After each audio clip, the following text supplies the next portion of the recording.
Welcome to Towards 2015, the program to broaden your business perspective in a large market that consists of over 600 million consumers, which is the ASEAN market.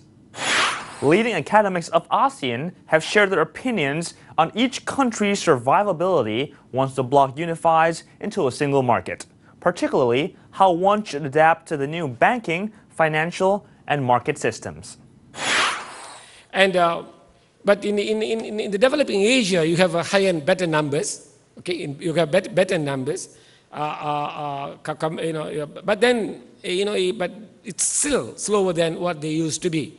So, and in Southeast Asia, is somewhat pales somewhat in comparison with other countries. But again, we happen to be in a growing region, and therefore we benefit from it. But what is really propelling the economic growth in this part of the world is actually domestic demand. Exports are slowing down somewhat. But it's the domestic demand that is really keeping these economies moving at the rate at which they are. And in this sense, bigger economies are in a better position than the smaller ones, because the smaller ones like Singapore, Malaysia have a small domestic market, and therefore there's only so much they can do by using the domestic market for this purpose. So now, this has important implications as we move along when we talk about the ASEAN economic community. This morning, we had speeches from Surin Pitsuwan and others. We talked about the importance of having a regional market of roughly 600 million people. So I think that's where I think the domestic demand would really make the region more resilient than otherwise. Intra-regional trade is on the rise. If you hear the intra-regional trade refers not to ASEAN but to the whole of East Asia. Within ASEAN, the intra-regional trade accounts for only about 25% of the total. But it's wrong to just talk about just intra-ASEAN trade, because it's more meaningful to talk about East Asian trade, because when you always talk about ASEAN, it's ASEAN plus 3. You include China, Korea, and Japan, and the intra-Asian trade is rising.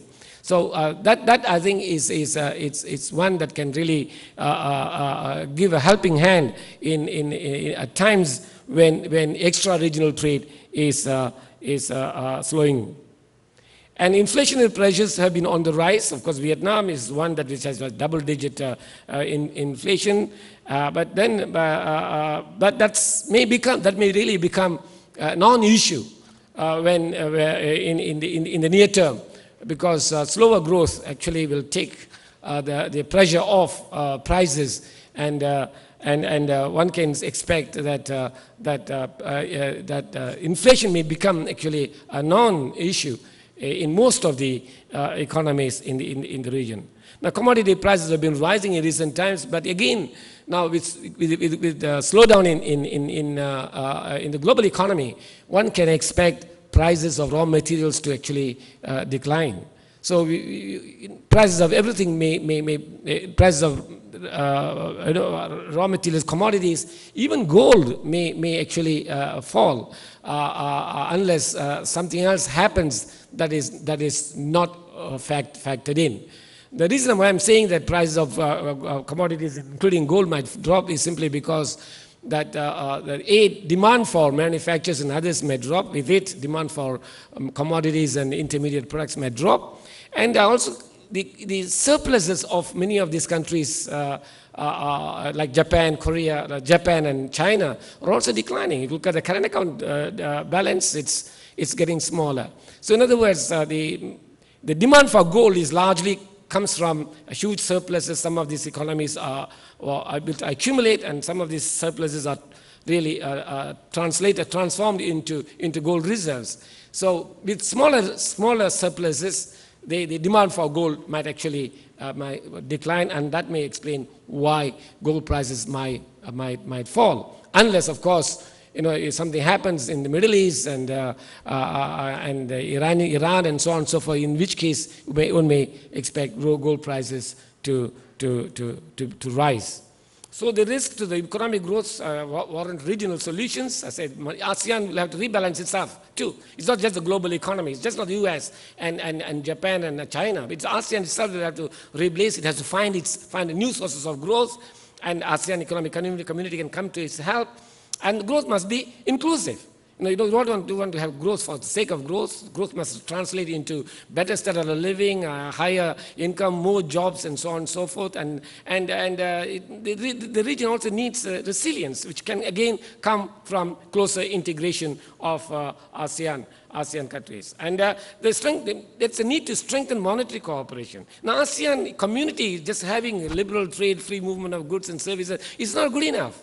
In fact, the central banks will have to coordinate the monetary policies. We'll have to, at least consult one another in coming up with some kind of monetary cooperation. There's a need for a fiscal coordination too, among the ASEAN countries. Now, this is what is lacking. So ASEAN community will have to go beyond just opening up the borders into some kind of coordination, some kind of cooperation in the field of fiscal management and monetary management.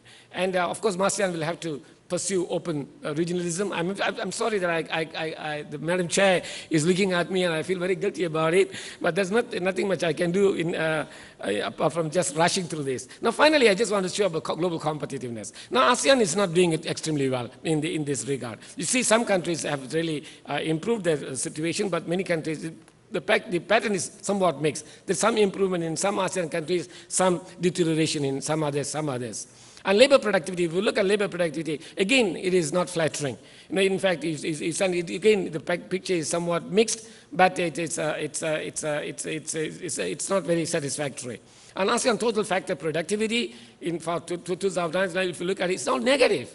Now, that doesn't speak well for ASEAN. So therefore, this is where ASEAN Economic Community, where the free flow of goods and services and capital and labor, then you will probably have a better allocation of resources, which will translate into lower costs and greater competitiveness. So the next speaker,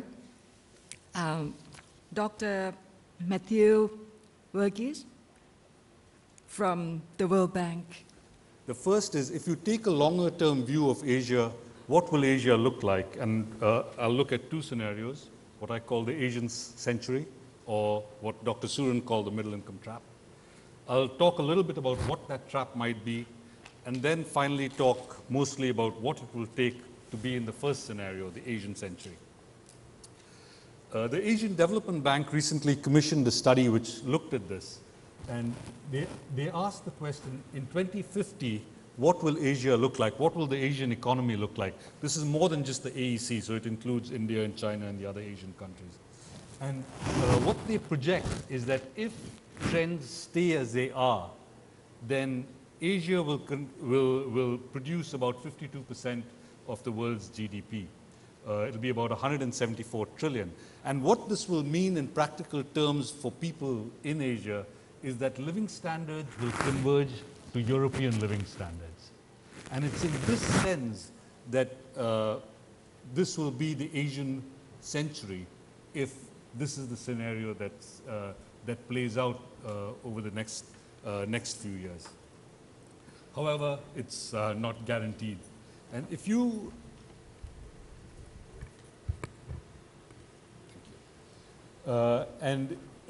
there is an alternative scenario. The book looks at an alternative scenario, which they call the middle income trap, which is not a bad one, but Asia's GDP would be about half of what it would be in the Asian century scenario.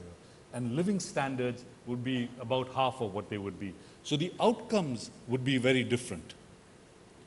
Now, if growth continues in the way that it is today, that is, if China and India and the other countries in Asia continue to grow as they are today, then Asia will enter the Asian century. That is, you'll enter into the high growth, you'll be in the high growth scenario. And that's a reflection that this is a great neighborhood to be in. Asia is the fastest growing region in the world, and if things continue as they are, then this will be the Asian century. Unfortunately, if you look at some of the leading countries the growth path of leading countries, then I at least am less confident that this will be the Asian century.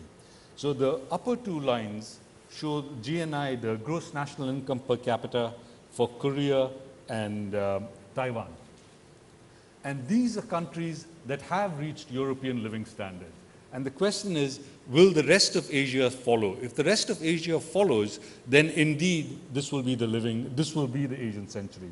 And if you look, the dark line, the dark black line is Thailand's GNI per capita to 2010. And you can see that Thailand has not made that jump, that sustained growth path that we saw in Taiwan and Korea. Malaysia has not made that sustained jump and is almost flattening out relative to what Taiwan and Korea managed. And if you look at China, the lowest line, you can see that China has been growing rapidly and is now catching up with Thailand, but it's got a long way to go. And this trajectory that Thailand and Malaysia are showing is what people usually refer to when they talk about the middle income trap. Both Thailand and, don't get me wrong, both Thailand and Malaysia are development success stories. These are countries that have moved in the course of one generation from being low-income countries to middle-income countries, a very hard thing to do. But to make that next jump will require perhaps what Deputy Prime Minister Kittirat referred to, a change in mindset. And what might that change entail? First, what causes this trap? Well, one thing is that Taiwan and Korea, when they were growing in the period when the West was also very stable, some people in the West call the Great Moderation, when the US and Europe were growing in a very stable, sustained manner. And that's a very favorable environment in which exporters can thrive. The global environment in the rest of the century might not be quite as favorable.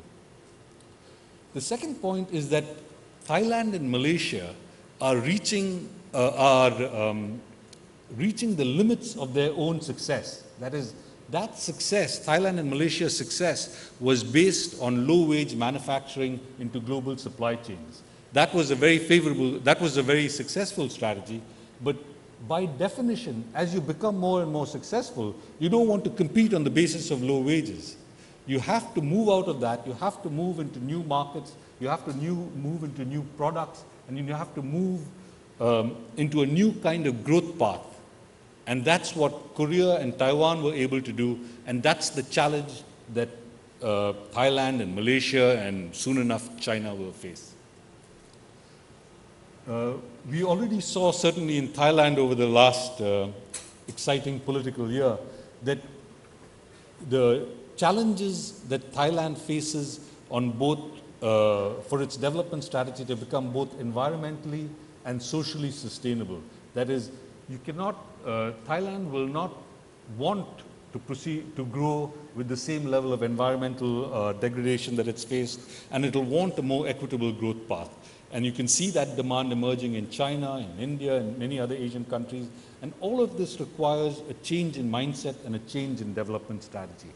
So in the rest of my talk, I didn't mean to reach the end quite so quickly.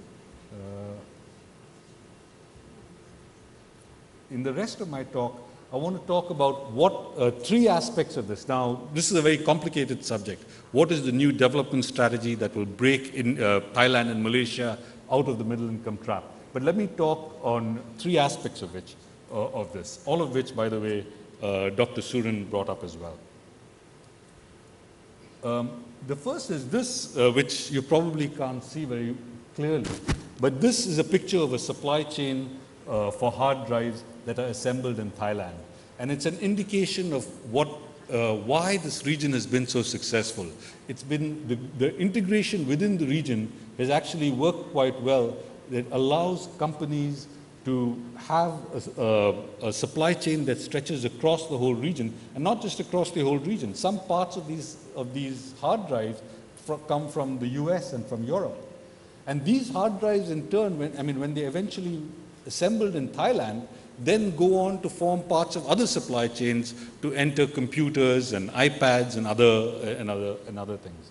Now, one part of moving up, of breaking out of the middle income trap for Thailand and Malaysia and eventually China will be that they are not in this business anymore, that they will increasingly have to get out of this business. And this business will have to go to countries that are not really in these supply chains yet, but this is their opportunity. Countries like Laos and Myanmar and Cambodia, and even though Philippines and Indonesia are in this, there is still room for them to grow in this business. Countries like Thailand and Malaysia increasingly will have to look to export a different kind of product. So it's not just that regional trade has to expand, but it has to expand in a different way for countries like Thailand and Malaysia, where they're exporting not processed goods, but they're exporting final goods to countries like China, to countries like India, and increasingly bringing in the other regional partners into this. Now, what is it that it will take to do this? Well, Thailand and Malaysia and the rest, China, these are all countries that have built up very successful trade infrastructures, but these are all infrastructures that are designed to export to the West fundamentally. So supply chains allow them to connect to each other by sea and export to the West. The ASEAN Economic Community, I believe, now tries to take this a step further by looking essentially at what it will take to connect these countries, not just for regional supply chains, but to actually integrate in a different kind of way. Now, part of this was simply lowering tariffs, and as the Minister of Commerce said, that has been actually quite successful. The ratification of free trade agreements has also been quite successful, and these are important developments. The next step, however, is what Dr. Surin was referring to, which is that many of these laws by themselves will not bring about real integration within the ASEAN Economic Community. There are hundreds of details, so for instance, if a truck is to go from Bangkok to Vietnam, it has to pass often through Laos. Well, will the insurance for the trucker carry them from Bangkok into Laos and then carry forward into Vietnam? If the truck is built to drive on the wrong side of the road, will they still be allowed to go forward? There are all kinds of details within trade that the ratification of laws is only the first step. And this is really the monumental task of the Ministry of Commerce, but also of the private sector and of the trade associations that will allow this kind of integration to take place. The second set of issues is one that people who have heard me speak on before know that this is a hobby horse of mine, which is getting skill levels up within ASEAN. The World Bank does investment climate surveys across many of the countries in Asia, and one common theme that firms report is the skill levels of labor leaves a lot to be desired, and this becomes increasingly true if you're trying to move up the value chain. That is, when you're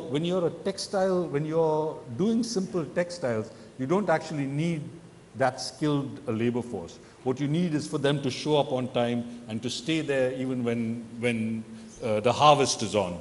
But as you move up the value chain, as you're producing different kinds of products, you actually need more skilled labor. And this is increasingly becoming a problem across the region.